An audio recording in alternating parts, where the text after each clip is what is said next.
तर इकडे नाशिक शिवसेनेमध्ये तिकीट वाटपावरून झालेल्या राडा प्रकरणावर मातोश्री करून पडदा टाकण्यात यश आलंय। नाशिकचे माजी महापौर विनायक पांडे यांनी मातोश्रीवर शिवसेना पक्षप्रमुख उद्धव ठाकरे यांची भेट घेतली। तिकीट वाटपावरून झालेला राडा गैरसमजुतीमधून झाल्याचा निर्वाळा पांडे यांनी दिलाय।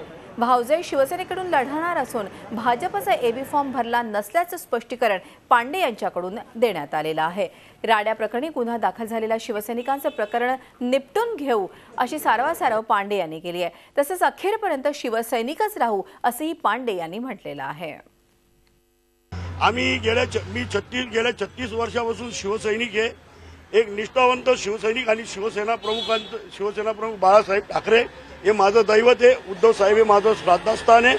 उद्धव साहेबांशी सकारात्मक चर्चा झाली।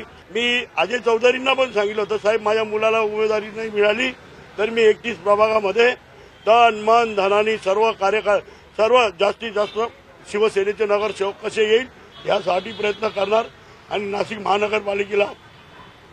महापालिकेवर भगवा फडकल्याशिवाय राहणार नाही अशी ग्वाही देतो। झी 24 तास रहा एक पाऊल पुढे।